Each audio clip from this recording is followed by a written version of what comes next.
m'appelle Julien Thomas.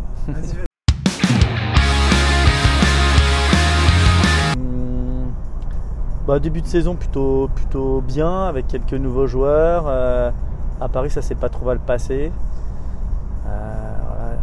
On n'a jamais eu l'équipe type là depuis 2 tournois, mais c'est pas grave, au moins on a un groupe un petit peu plus élargi cette année, donc ça permet de faire jouer tout le monde. On a aussi 3 goalies cette année, donc c'est bien pour les matchs comme ça. Ça met un petit peu de concurrence pour Erwan, Théo, et puis aux entraînements c'est cool parce que ça tourne plutôt pas mal aussi, donc voilà. Cette semaine ça a été un peu compliqué parce que là on a eu un nouveau sol et on a les nouvelles lignes qui sont arrivées, donc un peu de temps de séchage et on n'a pas pu s'entraîner ni mardi ni jeudi, mais écoute, on se met tranquillement en route là avec les 2 petits tournois, une fois à Paris, une fois à Rethel. Là on rentre de Rethel, donc écoute, ça fait du bien de jouer. Je pense, hein. Ça fait un moment que je suis chez eux et c'est cool d'avoir toute cette confiance. Donc si j'arrive à rester autant de temps avec eux, c'est qu'ils sont satisfaits de mon travail, de ce que je peux faire avec eux, et ça veut dire qu'on tire dans le même sens depuis que Rudy m'a appelé pour que je sois avec eux, donc je le remercierai jamais assez pour toute cette confiance, et j'espère que ça durera le plus longtemps possible. Mais aujourd'hui je suis toujours très content d'être avec eux, et voilà, pourvu que ça dure longtemps.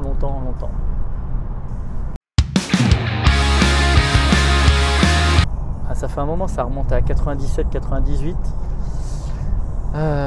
J'ai le club où j'ai commencé au roller, Saint-Jean-les-Deux-Jumeaux, et puis monter une équipe pour les jeunes, pour les juniors et aussi avec les seniors, et toujours avec Guillaume Siès, avec qui on est amis depuis plus de 30 ans maintenant, et ils m'ont demandé de les rejoindre et de venir jouer avec eux, et ça a commencé comme ça. Mais avant, on arrivait à faire glace et roller en même temps, parce que le roller avant c'était sous forme de plateau sur quelques week-ends dans l'année, donc on pouvait vraiment continuer à jouer au hockey sur glace sans souci. Puis après voilà, le roller a mis un championnat compétitif et élite tous les week-ends par la suite, donc j'ai préféré m'orienter plus vers le roller hockey. Mais c'est vrai que depuis tout ce temps là maintenant, je peux pas nier que le hockey sur glace me manque beaucoup, mais j'essaye d'aller jouer avec les vieilles crosses, parce que maintenant je suis un peu un ancien, donc avec les vieilles crosses, des amis qui jouaient en Magnus, en D1, puis prendre du bon temps avec eux, donc voilà, écoute, c'est plaisant, j'y trouve mon compte comme ça. Et puis maintenant au roller, je suis plus vers la fin, mais voilà, on a eu j'ai eu des belles saisons avec les équipes avec qui j'ai joué, que ce soit équipe nationale, en club, et puis maintenant avec l'équipe de France plus de 38, où on se fait vraiment, vraiment plaisir avec une bonne pote.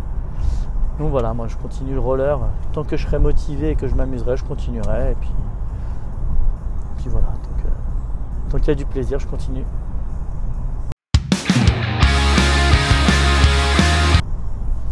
Peut-être, on peut en parler souvent, mais c'est pas ce qui me fait le plus, ce qui me fait le plus triper, mais c'est toujours bien d'avoir un minimum de reconnaissance dans son sport, c'est plutôt cool. Mais aujourd'hui, d'avoir plein de titres de champion de France, c'est cool.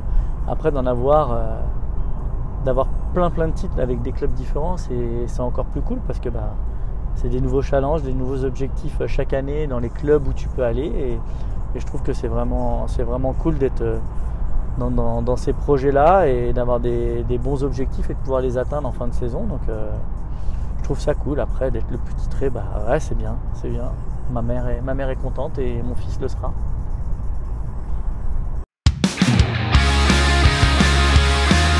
Ça, c'est, comme je te dis, parfois on attend un petit peu de reconnaissance. Moi, c'était pas forcément plus mon cas. Je l'ai un petit peu pas mal vécu, mais ça m'est resté un peu en travers de la gorge quand j'ai arrêté l'équipe de France senior en 2014 après Toulouse, parce que voilà, peu importe petites histoires ou les incidents, mais voilà, que maintenant Viry m'appelle et qui veuillent appeler leur gymnase et leur salle de roller hockey Julien Thomas, bah, c'est sûr que là c'est vraiment une grande fierté et peut-être t'as pas de mots quand on te propose quelque chose comme ça et tu peux pas refuser et je trouve ça génial, j'espère que ça restera tout le temps, tu vois. Donc voilà, mais le seul petit regret que j'ai, c'est de ne pas pouvoir aller un petit peu à Viry, les voir, ne serait-ce qu'un match de N3, de NE, de N2, de N1, aller voir les jeunes parce que ils jouent entre guillemets dans le nom, dans une patinoire qui porte mon nom. Et donc ça pourrait être un clin d'œil d'y retourner de temps en temps. C'est vrai que ça peut prendre du temps, mais je pense que ça pourrait être nécessaire d'y aller et que ça ferait plaisir à tout le monde et à moi en particulier.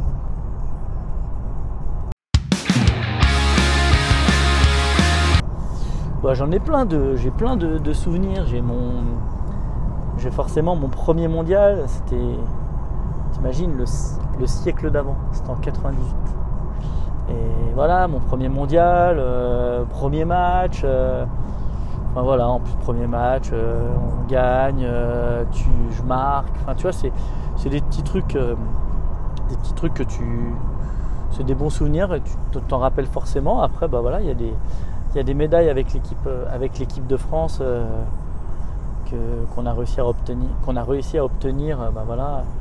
Du coup, tu vois, en 2005 et à Viry, comme on en parlait à Viry, et puis à Bercy, puisque ça s'est fini les finales à Bercy, tu vois, on fait une médaille de bronze en France. Franchement, c'était vraiment génial. Et puis ça scellait aussi un petit peu la fin de quelques joueurs, tu vois, comme Dédé, comme des mecs comme ça, qui étaient là depuis un moment, qui étaient rentrés avec moi en équipe de France en 98. Donc c'était bien de finir comme ça pour eux. Et puis après,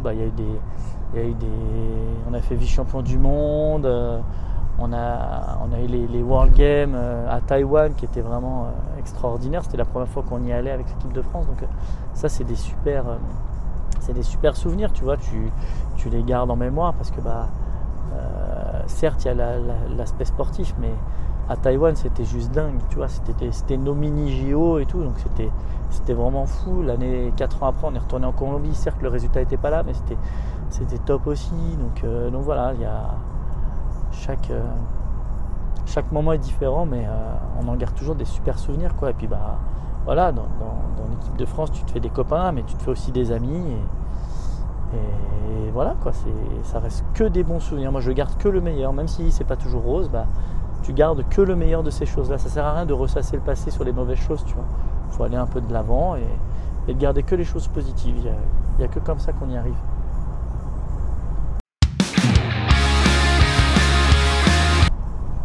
J'ai joué avec beaucoup de monde, hein. Je suis resté longtemps, mais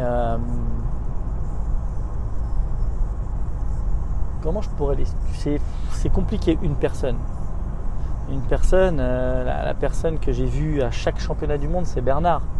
Même si on était un petit peu en froid et toutes ces choses-là, aujourd'hui, tout ce qu'il a pu faire par rapport au roller hockey français, c'est bien. Maintenant, on a des petits différends et tout. Ça, c'est la vie qui passe, qui est comme ça. Tu vois, tu peux pas être tout le temps ok avec tout le monde. Mais voilà, après, ça a été court, mais c'était bien. C'était avec Olivier Dimet, tu vois. C'est quelqu'un que j'apprécie énormément, tu vois.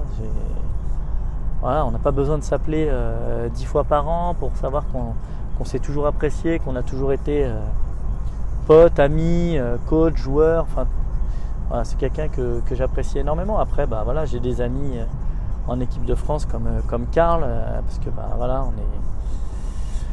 on est amis. C'est ça. T'es ami, et comme ça.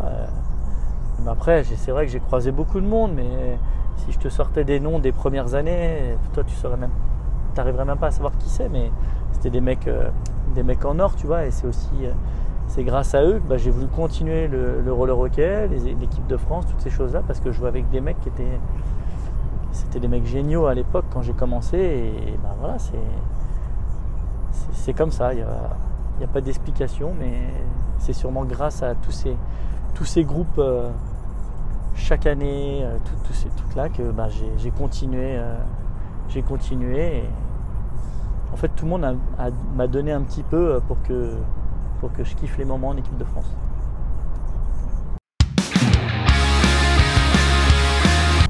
Ce qui me motive, bah, tout le monde te dira que c'est l'argent pour Julien Thomas. Tout le monde te dira ça.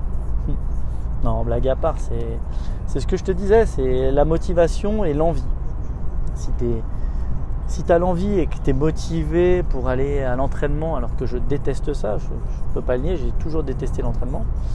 Si tu es au moins motivé pour y aller et puis te faire plaisir avec les mecs avec qui tu joues, bah voilà, je pense que il y a rien d'autre, tu vois, il y a rien d'autre que ça. Après, bah, un petit peu de travail parce que bah faut quand même, faut pas trop tricher et tout ça, même si, comme je te dis, j'aime pas trop l'entraînement, mais moi ça me fait plaisir à chaque fois que je vais à l'entraînement avec les gars et puis les matchs. Et puis bah voilà, on peut pas le nier, c'est vrai que c'est toujours agréable de pouvoir gagner des titres et d'essayer d'être le plus compétitif à chaque match et chaque année. Donc voilà, c'est en soi, je préfère être dans ma position aujourd'hui que peut-être dans la position de d'autres personnes, parce que bah voilà, je suis peut-être dans les bonnes équipes, avec les bonnes personnes, avec les bons potes, les bons amis, et puis bah parce qu'on nous fait confiance, on me fait confiance, donc bah quand on te fait un peu confiance, c'est aussi une sorte de, pas de reconnaissance, mais ça veut dire qu'on, bah voilà, on te fait confiance tout simplement, tu vois, pour jouer, te faire plaisir, et puis ramener des titres et gagner des matchs.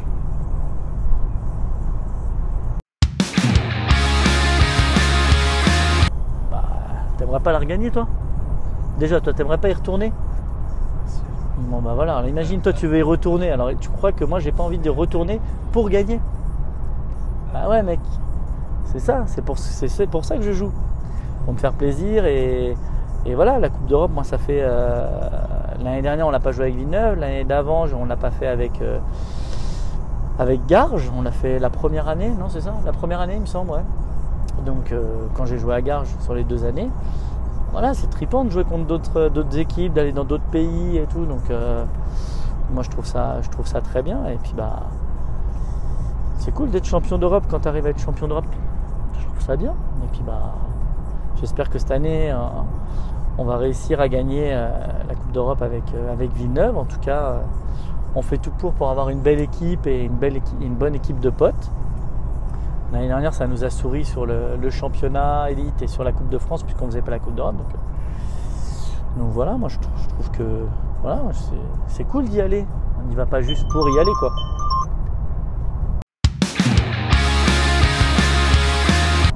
Laquelle? Non, ça a manqué un moment, forcément. Ça a manqué après Toulouse parce que, comme je t'expliquais, tu passes des bons moments. Alors pour moi, les bons moments, c'est pas d'aller à Voiron et de faire le bip comme un con et de faire du bip bip et faire palier 13. Tu vois, déjà palier 13, ça m'est jamais arrivé de le faire. Mais c'est pas quelque chose dont je raffole, mais ça faisait partie du taf. Donc il fallait y aller et voilà. Mais c'est pas ces choses-là qui me manquent, c'est le contact et la rigolade et la motivation et la passion d'être avec les mecs. C'est ça qui manque en fait. Mais maintenant, ça manque plus tu vois, on va dire sur la première année après le championnat du monde de 2014, ça m'a manqué un petit peu, tu vois, mais j'ai fait d'autres choses. Et les autres choses, bah, c'est que il y a notre premier enfant qui arrivait, enfin on n'en a qu'un, mais notre premier enfant qui arrivait, ça nous a permis moi de mon côté, de me retrouver, de faire plein d'autres choses, parce que l'équipe de France, ça prend beaucoup de temps dans une année et dans une vie quand tu y es pendant un moment, ce qui était mon cas, tu vois. Donc tu vois, les 4-5 stages que tu fais dans l'année, bah, c'est 4-5 fois plus où tu peux partir en vacances et profiter de ta famille.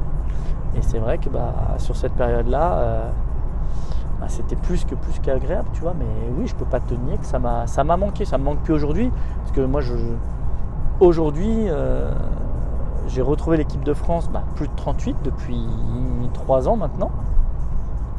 Et j'y trouve mon compte comme ça, c'est l'équipe de France, tu joues sur le maillot bleu, mais sans les contraintes de l'équipe de France senior, tu vois. Sauf que bah, quand tu mets tes patins et que tu enfiles ton maillot, bah, tu y vas toujours avec le même sérieux qui a été mon sérieux toutes les années d'avant avec l'équipe de France senior, tu vois. Mais sans les contraintes. Et quand tu regardes aujourd'hui les résultats qu'il y a en plus de 38, même les plus de 45 maintenant, bah, tu vois... tu peux rigoler, déconner, sortir, faire tout ce que tu veux avec les mecs. Mais une fois que le Palais il est sur le terrain, même avant dans le vestiaire, bah voilà, aujourd'hui les résultats parlent pour nous, tu vois. On fait double champion du monde là, l'année dernière et cette année. Ça prouve aussi qu'il y a du sérieux malgré notre grand âge.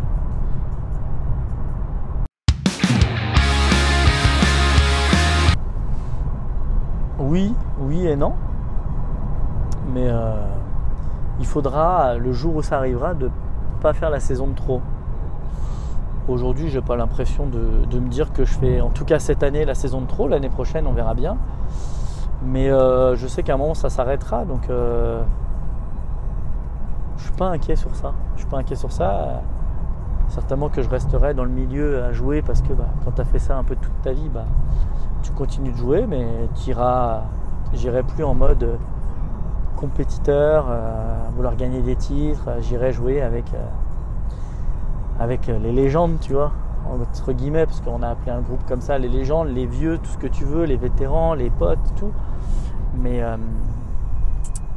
voilà, mais aujourd'hui j'y pense sans y penser, tu vois. Mais si aujourd'hui je reste compétitif et que je suis toujours motivé et que j'ai l'envie, je continue, surtout à m'amuser avec les potes et tout. Ça reste quand même un bon sport et un bon amusement, tu vois. Donc, mais bon, je te cache pas que Jules s'est mis au hockey. On en a parlé, je t'ai montré tout ça, et tu vois, de pouvoir être tout le temps avec lui, de s'occuper de lui comme mes parents se sont occupés de mon frère et de moi, de nous emmener un peu partout. Tu vois, j'aimerais bien qu'il ait cette chance-là, nous, la chance qu'on a eue. J'aimerais bien lui donner aussi pour qu'il puisse profiter de ça et voilà, et apprécier tous les moments où il jouera, toutes ces choses-là. Mais je pense que les deux sont faisables aussi. Donc je suis content qu'il soit en âge aujourd'hui de pouvoir me voir jouer, voir sa maman jouer ou arbitrer en Magnus et tout ça. Je trouve que c'est génial, tu vois. Mais il y a un moment, on raccrochera les patins, peut-être moi le premier, la première, on verra. Mais en tout cas, j'ai envie qu'il ait la chance d'avoir ce que moi j'ai eu via mes parents. C'est hyper important. C'est peut-être pour ça aussi qu'aujourd'hui, j'ai eu la chance de faire, entre guillemets, cette carrière un peu assez sympathique et tout ça, parce qu'ils nous ont poussés et surtout ils nous ont suivis partout sans rien lâcher. Donc ça, c'est cool.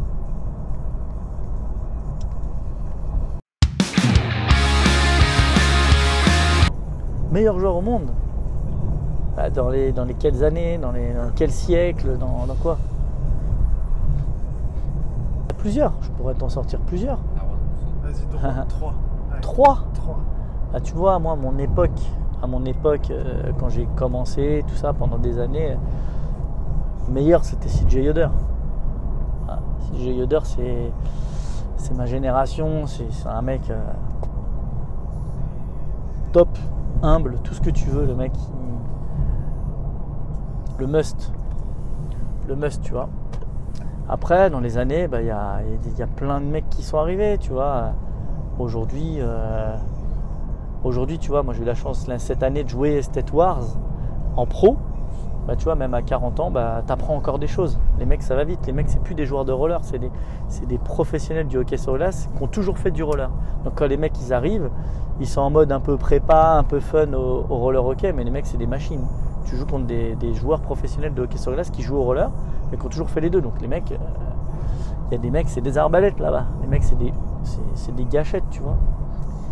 Et donc il y a plein de super joueurs, tu vois. Mais voilà, aujourd'hui, c'est difficile de dire si t'en veux 3, si t'en veux 4, mais tu vois, tu prends un mec comme Travis Snow, le mec, c'est du lourd, de chez lourd, tu vois. Tu peux prendre, même Nathan, il a un jeu hyper atypique, mais Nathan Ziggy, c'est fort, c'est du lourd, tu vois. Donc c'est des mecs qui te font gagner des matchs, quoi. Ils sont là pour faire gagner du match, tu vois. Donc il y a des gars comme ça, il y a plein de super joueurs, quoi. Mais après, je sais pas, il y a Pat Sebeck, tu vois, c'est fort ces mecs-là, la chance de pouvoir jouer avec, de pouvoir jouer contre lui, voilà, c'est pas la même école que les Ricains, mais voilà, c'est Pat, voilà, il y a quelques mecs comme ça, si tu me demandes de ressortir des noms, mais Mais aujourd'hui, toi, tu y as été, tu as vu comment ça jouait. Des mecs, tu prends toutes les équipes pro là-bas, tu dis, oh, il y a du lourd dans toutes les teams, quoi. Il y a du lourd dans toutes les teams, mais voilà, si je te ressors des noms, c'est ça, mais il y en a plein, il y en a plein, mais voilà, c'est Junior, quand Junior il a envie de jouer, Junior quand il a envie de jouer, il est tonitruant pareil, quoi. Donc voilà, il y en a plein. Puis après, je peux pas te dire autre chose qu'il y en a plein.